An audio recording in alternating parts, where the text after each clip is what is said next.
तारापूर औद्योगिक क्षेत्रातील रासायनिक कारखान्यामध्ये वायू गळतीच्या घटनेमुळे परिसरातील नागरिकांमध्ये काही काळ घबराहट निर्माण झाली। प्लॉट क्रमांक T150 वरील आरती ड्रग्स लिमिटेड या कारखान्यातून संध्याकाळी 7 वाजण्याच्या सुमारास वायू गळती झाल्यामुळे परिसरातील सालवड शिवाजीनगर येथील नागरिकांमध्ये काही काळ घबराहट निर्माण झाली। कारखान्यात उत्पादन प्रक्रिया सुरू असताना हायड्रोक्लोरिक आम्ल बाहेर पडून हवेमध्ये पसरल्यामुळे नागरिकांना डोळे चुरचुरणे आणि घसा खवखवण्यासारखे त्रास सुरू झाले। वायू गळती सुरू झाल्यानंतर कंपनीच्या सुरक्षा अधिकाऱ्यांनी तात्काळ उपाययोजना आखून वायू गळतीवर नियंत्रण मिळवले। मात्र या वायू गळतीमुळे शिवाजीनगर परिसरात भीतीचे वातावरण पसरून अनेक नागरिकांनी घरातून बाहेर पळ काढला। कारखान्यामध्ये वायू गळती झाल्याची खबर मिळताच तारापूर अग्निशमन दल आणि बोईसर पोलीस घटनास्थळी परिस्थिती नियंत्रणात आणली।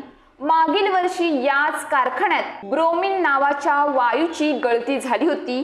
आरती ड्रग्स या कारखान्यात वारंवार वायू गळतीच्या घटना घडत असल्यामुळे शिवाजीनगर मधील नागरिकांनी संतप्त होऊन पोलिसांना घेराव घातला व कारखाना बंद करण्याची मागणी केली आहे। तर मिळालेल्या माहितीनुसार पोलिसांनी आरती ड्रग्स कारखान्यावर गुन्हा दाखल केला आहे।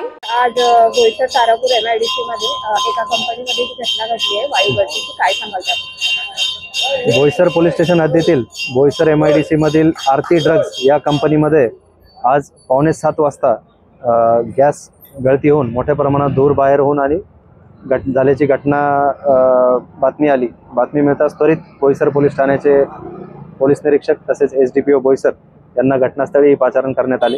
तसेच MPCB आणि डिशचे अधिकारी यांनाही इमिजिएटली घटनास्थळी पाचारण करण्यात आले। घटनास्थळी भेट देऊन इथले सर्व कामगार बाहेर काढून आणि त्यांचा हेड काउंट घेऊन खात्री करण्यात आली आणि आजूबाजूच्या परिसरातही नागरिकांमध्ये भीतीचं वातावरण तयार झालं होतं। नागरिकांनाही पोलीस स्टेशन तसेच गावचे सरपंच व त्यांचे इतर पदाधिकारी यांच्यातर्फे ग्रामस्थांमध्ये विचारपूस करण्यात आली। ग्रामस्थांपैकीही कुणाला एकंदरीत बघता कामगार किंवा ग्रामस्थ बघून कुठलीही जीवितहानी झालेली नसल्याची माहिती समोर आलेली आणि आता पूर्णपणे परिस्थिती आता नियंत्रणामध्ये आहे। कुठलाही आता गॅस लिकेज नाही आहे आणि पुढची कारवाई आमचे पोलीस स्टेशनचे व डिशचे अधिकारी करत आहेत। सर, जो गॅस लीक झाला तो कशा प्रकारचा होता आणि कोणत्या प्रोसेस दरम्यान घटना घडली? प्रथम दर्शनी असं निष्पन्न होते की HCl गॅस हा त्याचे जो टँक होता त्या टँकमधून लीक होऊन तो HCl गॅस बाहेर आल्याचं प्रथम दर्शनी अशी बातमी समोर येते। तर तपासामध्ये पुढील गोष्टी निष्पन्न होतील। अशाच ताज्या बातम्यांसाठी आमच्या न्यूज पोलीस रिपोर्टर चॅनलला लगेच सबस्क्राईब करा आणि बेल आयकॉन दाबायला विसरू नका।